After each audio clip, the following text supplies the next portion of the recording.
Welcome back. Well, to be sure, Hillary Clinton is not the only one affected by the ongoing dump of WikiLeaks emails. The Democratic Party taking major hits as its leaders' complicated ties come to light in these emails. In July, then Democratic National Committee Chairman Debbie Wasserman Schultz resigned after WikiLeaks published emails that suggested that party staffers were inappropriately criticizing Bernie Sanders and backing Hillary Clinton during the primaries. They basically had strategies to just knock Bernie out.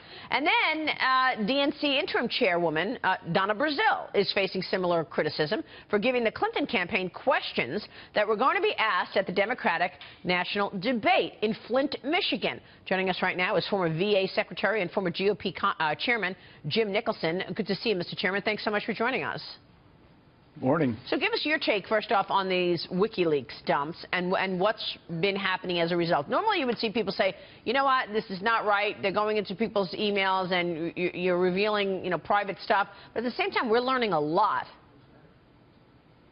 I don't buy the WikiLeaks phenomenon, really, but it does reveal just how systemic and complicit the Democratic National Committee was with the Clinton campaign, which is endemic of the whole Clinton nation, just how dishonest and unethical they are, that they would even accept questions ahead of time in a debate with her Democratic opponent. And the other thing I have to say is that the media is complicit in this as well. Why isn't a major investigation going on at CNN to see where Donna Brazile got those questions? Who wrote them? Who gave them to her?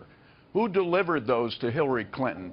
But primarily, what went wrong at CNN, a respected media outlet? I have friends there for whom I have a lot of respect, but they ought to be outraged about this. So what about but that? I haven't seen anything about that. But my question, sir, is not about that, because at the end of the day, as I was explaining to my two sons, it's not that she got the information from CNN, the fact that she took it. What about that, sir? The fact that she took... Why couldn't she have said to Donna Brazile, hey, you know what? I'm going to play this straight. You can take your question. It was a question she could have been expecting anyway. It's an integrity issue, and it's rife with corruption. What's your reaction to that, sir? Well, it's disgraceful. It's a real breach of ethics and integrity, and she's still, as far as I know, she's still over at the Democratic National Committee as the acting chairman of that.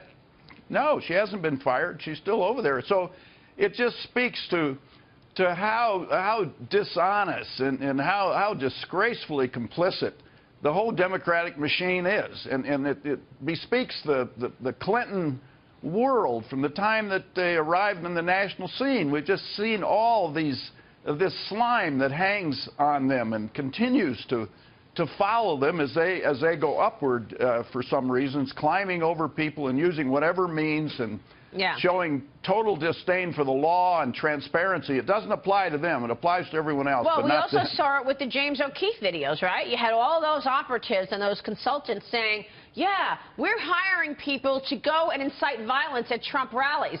No matter what happens, just wear that Planned Parenthood T-shirt and just start making noise. The media will cover it. That's a Soviet tactic. That's a KGB tactic. And there's not sufficient outrage about that either. But, as it's not the outrage. The panelists said, you've got to explain this to your young sons. And what the difference is that we have an opportunity in this country to make change, to wash ourselves of these people and bring in a fresh set of leaders in the form of Donald Trump. Amen. Working this campaign and anybody who is attached to the Clintons over the last quarter of a century, they do it because there's never a price to pay. Right. They do it because they get away with it over and over and over again. Just like Donna Brazile with CNN. What was the price that she paid for doing that? Nothing. So if she wins the election, Hillary Clinton wins the election, she got away with it? Yeah. She got away with having a private server. She got away with essentially selling favors right out of the State Department. She'll be emboldened by that, absolutely. She'll have more They got away with. They got away with herself. You think she's capable of doing that? I don't know. I don't know. Yeah, just think about it. What about that, Jim? I mean, I've been asking this question this morning. What about the morning after? Let's say Hillary Clinton is the winner here, and she is elected. What happens in terms of her appointments? What happens in terms of an AG? Does she keep Loretta Lynch, even though it's massively conflicted? She just had a meeting on the plane with Bill Clinton 2 days before Hillary had to go speak in front of the FBI. What happens with the ongoing FBI investigations? Is she just dead weight for 4 years? She can't do anything because the Republicans are going to challenge everything, including those Supreme Court justice seats?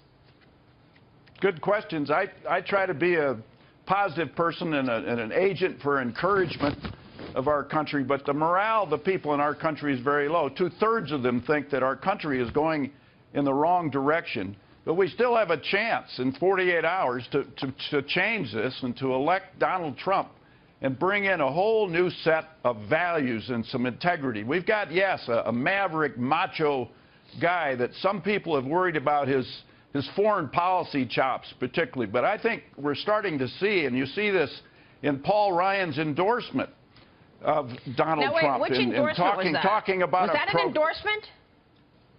Absolutely, it was an endorsement. And he said we can work together and we come up. They have what they call a better way, which to bring about tax reform, relief for the people in poverty in this country, help them grow out of the poverty. We've got to strengthen our military. As Ronald Reagan used to say, we only have peace through strength. Because we have a weak economy, we now have a weak military. There's no model in the world for that ever working for a country to be able to protect itself and its allies if it doesn't have a strong economy and a strong military. And that's exactly what Trump and the Republicans and the Congress will be behind. We have a threshold question for our country, and the voters' responsibility. And you know, we put it out there. We see this crooked, dishonest, unethical, historical presentation of the Clintons versus a whole fresh opportunity for our country to bring about change in a better way. And a strong VA, by the way, we should point out. Jim Nicholson, good to see you, sir. Thank you so much.